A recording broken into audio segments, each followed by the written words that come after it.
오늘은 야고보서 5장 7절에서 11절까지를 살펴보고자 합니다. 오늘 본문의 핵심은 인내입니다. 7절은 그러므로라고 시작하고 있습니다. 한번 읽어보겠습니다. 그러므로 형제들아 주께서 강림하시기까지 길이 참으라. 보라 농부가 땅에서 나는 귀한 열매를 바라고 길이 참아 이른 비와 늦은 비를 기다리나니 라고 말씀하고 있습니다. 이 그러므로라는 단어는 앞 내용을 받는 것이죠. 이 앞 내용은 부자에 대한 경고입니다. 이 부자에 대한 경고 이후에 이 성도에 대한 권면을 하고 있는 것입니다. 그러므로 이후에 형제들아라고 칭하고 있습니다. 5장 1절부터 6절까지 부자에 대한 경고가 나오는데 이 부자에 대해서는 형제라고 칭하지 않았습니다. 왜냐하면 그들은 불신자들이었기 때문입니다.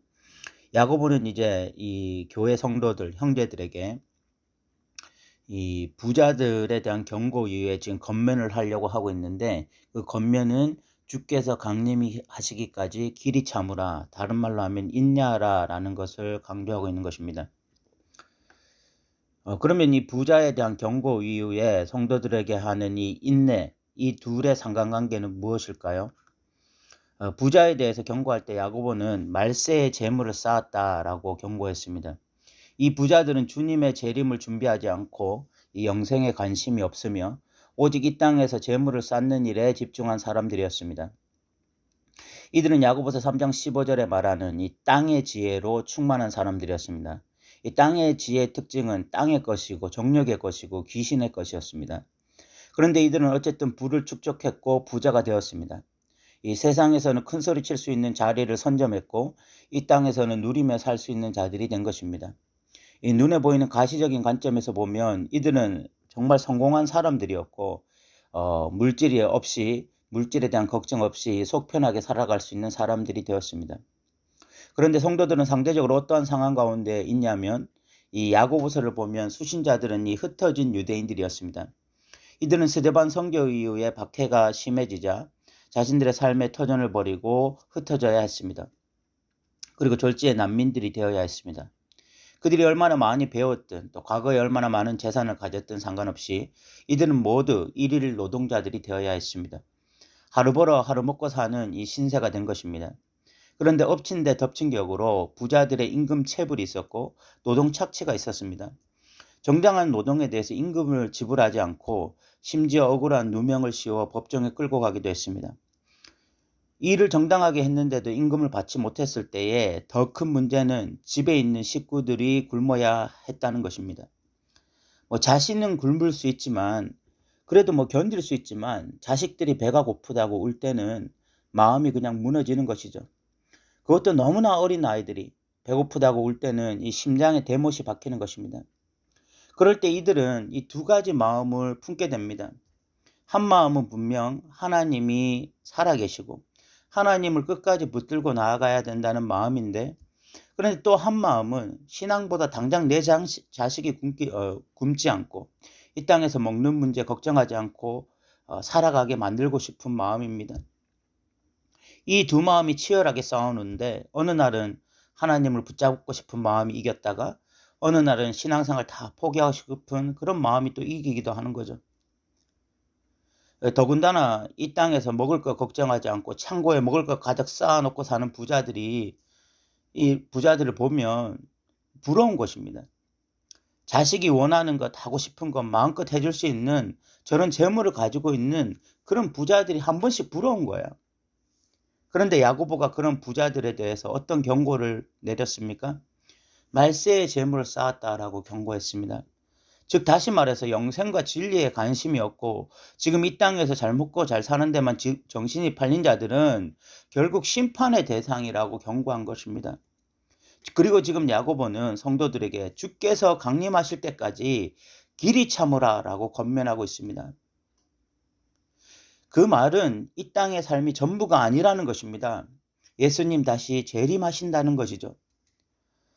성도들이 진짜 옳은 길을 선택한 것이고 이것이 진짜니까 인내만 하고 있으면 예수님이 재림하실 때 승리의 계가를 부르게 될 것이라고 야고보가 권면하고 있는 것입니다.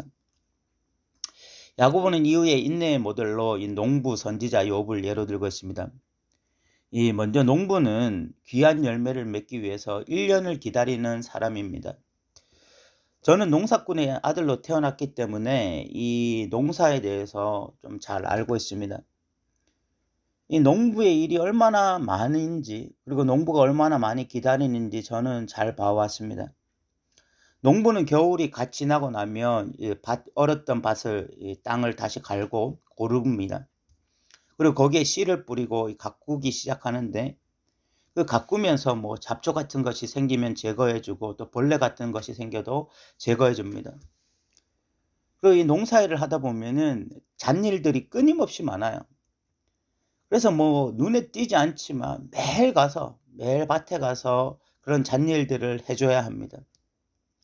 그런데 이렇게 봄, 여름 최선을 다해서 농사를 지어도 자신이 최선을 다해서 농사를 지었기 때문에 농사가 잘 된다는 보장이 없습니다. 결국은 이 농사를 결정하는 것은 하늘의 비입니다. 때마다 비가 내려줘야만 이 농사가 잘 되게 되어 있어요. 그래서 농부는 최선을 다해서 농사를 지으면서도 또 기다리는 일을 해야 돼요. 그렇게 이 봄부터 해서 늦여름까지 최선을 다하고 일을 했을 때에 늦가을에 그들이 얻는 것이 바로 이 열매거든요. 그 보상으로 얻는 것이 바로 열매인 것입니다. 그 기간 동안 농부는 울며 씨를 뿌리는 것입니다. 오늘 이 이른 비와 늦은 비를 기다린다라고 이야기하는데, 이것은 이 팔레스타인 지방이 그 이른 비와 늦은 비가 왔기 때문에 이런 표현을 쓰고 있는 것입니다. 어쨌든 이렇게 농부는 1년 동안 수고해서 단 한 번의 열매를 얻게 되는 것입니다. 그 한 번의 열매를 위해서 1년을 수고하는 거야. 저는 이런 농부의 삶을 보면서 성장하면서 어렸을 때 결심했습니다. 커서 절대로 농부는 되지 않겠다고 결심했어요. 저는 성격이 굉장히 급한 사람이기 때문에 이 순간순간 보상이 있어야지, 저렇게 뭐 가을 한 추수를 위해서 오랜 시간 수고하는 것이 저의 체질에 맞지 않는다고 생각했었습니다. 그래서 농부는 인내의 대표 주자가 맞습니다. 이 두 번째 모델은 선지자들입니다. 10절을 읽어보겠습니다. 형제들아, 주의 이름으로 말한 선지자들을 고난과 오래 참음의 본으로 삼으라 라고 이야기하고 있습니다. 선지자들의 인내는 어떤 면에서 농부들보다 더 심합니다. 구약의 선지자들은 주로 이스라엘 백성들에게 회개의 메시지를 전했습니다. 그런데 그 회개의 메시지를 대대로 듣고 반응했던 사람들이 누가 있었습니까?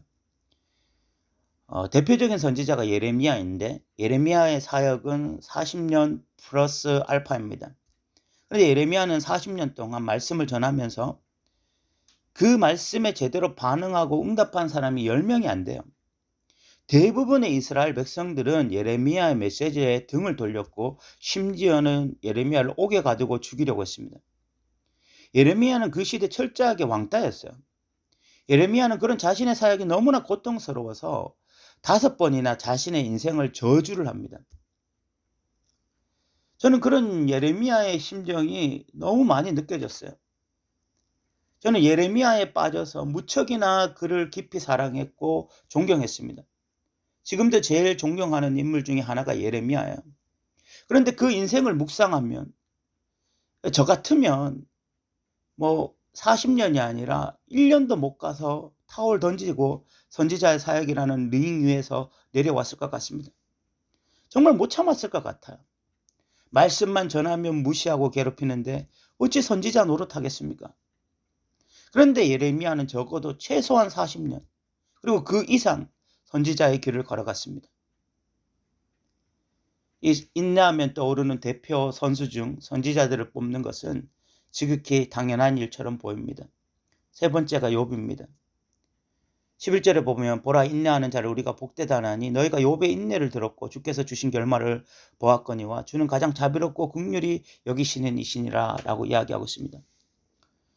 욥이 처음 시험이 와서 자식들과 재산이 빼앗겼을 때는 뭐 주신 자도 여호와시고 취하신 자도 여호와시다라고 당당하게 고난에 맞서면서 신앙 고백했습니다.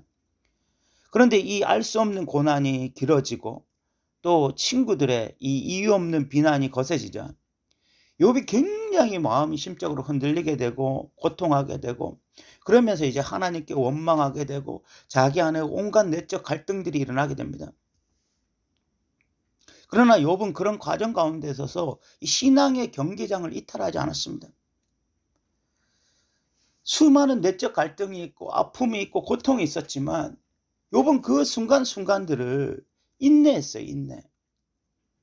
그래서 욥 역시 탁월한 인내의 사람이라 말할 수 있을 것입니다. 농부 선지자 욥은 인내의 대표 주자들입니다. 그런 인내가 기독교인들에게 요구된다고 야고보는 말하고 있습니다. 왜냐하면 우리는 믿음이 있지만 현실도 살아가기 때문입니다. 믿음과 현실 사이에 괴리감을 느낄 때가 많고, 중도의 믿음으로 살기보다 이 세상적으로 살고 싶은 유혹을 받을 때가 한두 번이 아니에요. 실질적으로 이 하늘의 지혜가 아니라 땅의 지혜로 살아가면 이 땅에서는 오히려 살맛나는 인생이 펼쳐질지 모르겠다는 그런 생각이 들기도 합니다. 그래서 이 마음 저 마음이 생기고 신앙생활 하면서 겪는 일을 자꾸만 할 수도 있어요. 저는 제 주위에 아쉽게 청년 때보다 결혼하고 난 이후에 신앙이 뜨거워진 사람들을 많이 만나보지 못했습니다. 청년 때는 열심도 있었고 뜨거움도 있었지만 지금은 신앙 야성을 잃어버린 자들을 많이 봤습니다. 저는 야고보 시대도 그렇지만 오늘날 시대 이 제일 어려운 것이 인내라는 덕목인 것 같습니다. 과거에도 뜨거웠고 오늘도 뜨거우며 미래도 여전히 뜨거운 신앙으로 하나님을 섬기기 위해서 제일 중요한 게 바로 이 인내라는 덕목이에요. 누구라도 한때 주님 뜨겁게 섬길 수 있고 누구라도 한때 열심히 하나님 섬길 수 있지만 처음 주님을 만나고 나서 주님 다시 오실 때까지 인내로 신앙생활하는 것은 정말 쉬운 일이 아닙니다. 그러므로 우리는 말씀으로 끊임없이 우리의 생각과 마음을 새롭게 해야 됩니다. 이런 야고보서를 보면서 말씀이 정말 무엇을 말씀하는지를 볼 수 있는 영적 안목들이 늘 살아있어야 돼요. 부자들을 말씀에 비추어서 봐야 되고 세상을 말씀에 비추어서 봐야 되고 권력을 말씀에 비추어서 볼 수 있는 그런 영적 안목이 늘 살아있어야 됩니다. 그렇게 될 때에 우리가 믿음으로 살고 있는 이것이 가장 탁월한 선택임을 분명히 알게 될 것입니다. 그런데 오늘 본문에 어울리지 않을 것 같은 말씀이 9절에 있습니다. 9절을 읽어보겠습니다. 형제들아 서로 원망하지 말라. 그리하여 심판을 면하리라. 보라 심판주가 문 밖에 서 계시니라 라고 말씀하고 있습니다. 서로 원망하지 말라라고 말씀하는데 이는 인내와는 별개의 말씀인 것처럼 보입니다. 그런데 그렇지 않습니다. 지금 수신자들은 이 일일 노동자들로 삶이 굉장히 힘들어요. 힘들기 때문에 여러 가지로 예민한 성격이 될 수밖에 없습니다. 그럼 누가 말 한마디 잘못하면 바로 원망 불평이 나올 수 있어요. 그런데 인내를 배우면 힘들고 어려운 상황 속에서도 원망 불평이 아니라 남을 돌볼 마음의 여유를 가지게 되는 것입니다. 그래서 원망 불평하는 것이 아니라 여전히 섬길 수 있는 자리로 가는 것입니다. 그래서 9절은 원망 불평의 다른 말로 인내를 가지고 서로 섬기라는 그런 권면을 하고 있다고 보시면 돼요. 이제 말씀을 마무리하겠습니다. 오늘날 현대인들은 다 인내를 배워야 된다고 생각해요. 왜냐하면 우리는 인내하지 못하게 만드는, 자꾸만 우리를 조급하게 만드는 문화 속에서 우리가 살아가고 있어요. 그런데 인내를 배우지 못하면 우리는 필연적으로 부자들이 부러워지고 부자들의 삶을 동경하고 신앙보다 거기에 마음을 빼앗기게 되어 있습니다. 누구라도 그렇게 되어 있어요. 인내를 배워야 합니다. 그래서 예수님이 다시 오실 때 착하고 충성된 자리라고 칭찬받는 그런 저와 여러분 되시기 바랍니다. 오늘도 들어주셔서 감사합니다.